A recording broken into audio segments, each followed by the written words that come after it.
Amelia Mary Earhart was born on July 24, 1897. She disappeared on July 2, 1937, and she was declared dead January 5, 1939. Conclusive evidence of Amelia Earhart's final fate remains elusive. This is what we know.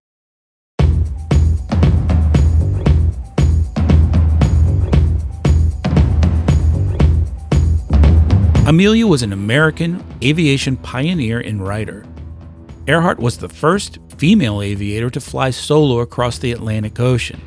She, in fact, set many aviation records and was one of the first aviators to promote commercial air travel. She wrote best-selling books about her flying experiences and was instrumental in the formation of the 99s, an organization for female pilots. In 1920, Earhart attended an air show in Long Beach, California with her father.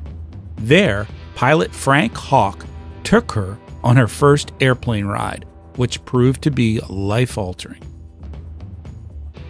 Amelia Earhart, the renowned aviator and trailblazing female pilot, sometimes referred to as the Flying Feminist, vanished mysteriously during her attempted circumnavigation flight in 1937. For decades, her disappearance has sparked numerous theories and speculations, but one particular theory stands out as the most plausible. This video delves into the most likely theory surrounding Amelia Earhart's disappearance, considering the available evidence and expert opinions. The prevailing theory suggests that Earhart's Lockheed Model 10 Electra plane crashed into the Pacific Ocean, ultimately sinking beneath the waves.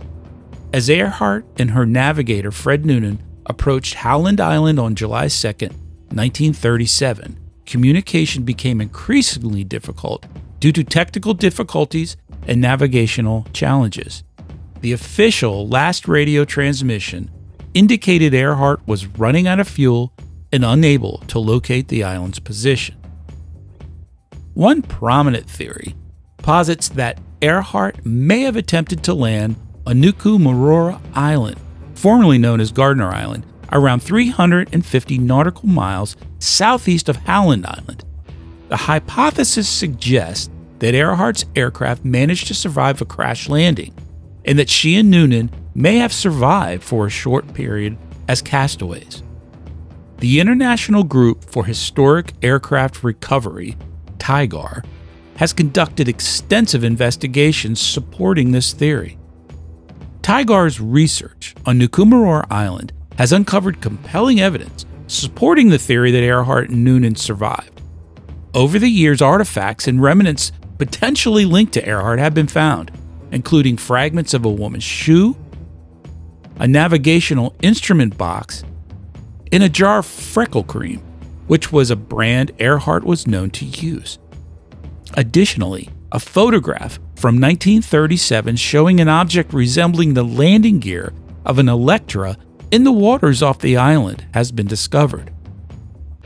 The photograph is known as the Bevington photo, named after Betty Clank Bevington, a British colonial officer's wife, who took the photograph while surveying the island in 1937.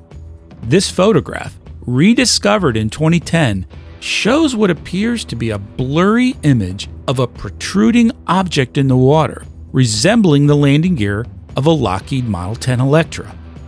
Although the authenticity of the photo remains contested, some experts believe it provides crucial support to the Nuku'alofa landing theory.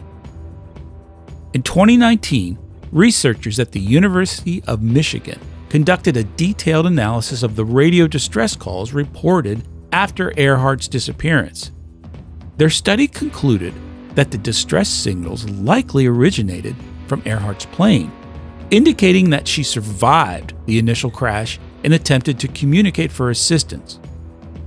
Although the signals were dismissed as hoaxes at the time, this analysis lends credibility to the theory that Earhart and Noonan survived the crash. In 1940, bones were discovered off Nuku'alofa, then called Gardner Island, and sent to Fiji for analysis. Even at the time, the discoverers were aware that it was possible that these bones belonged to Earhart. The bones were determined to likely be male and therefore probably not Amelia's. After the analysis, the bones disappeared, presumed misplaced or discarded. The bones were recently rediscovered. Those bones were sent to the United States for further analysis, including DNA testing. They were analyzed by Dr. D.W. Hoodless, who concluded they belonged to an individual who was 5 foot 5.5 inches tall. Earhart is listed as 5'8" on her records. Additionally, he concluded the individual was not less than 45 years of age. Earhart was 1 month shy of turning 40 at the time of her disappearance.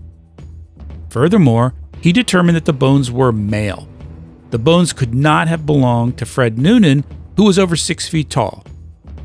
DNA analysis was performed and proved to not be a match with DNA donated from one of the living relatives of Amelia Earhart. While the true fate of Amelia Earhart and Fred Noonan may never be conclusively known, the most likely theory surrounding their disappearance revolves around their Lockheed Model 10 Electra crashing into the Pacific Ocean near Howland Island. However, the evidence supporting the alternate theory of a landing on Nuku'Maror Island is compelling, with artifacts, the Bevington photo, and radio distress call analysis pointing towards the possibility of survival. The search for answers regarding Amelia Earhart's fate continues to captivate the world, ensuring her enduring legacy as a pioneering aviator and a symbol of female empowerment. What do you think? Could Amelia Earhart and Fred Noonan have survived a crash landing only to perish on a remote island, likely from a lack of available fresh water? Or did their plane go down in the ocean nowhere near land, causing their almost immediate demise? Leave a comment and be sure to like, subscribe, and click the notification bell so you won't miss an episode of Mysteries, Legends, and Lies.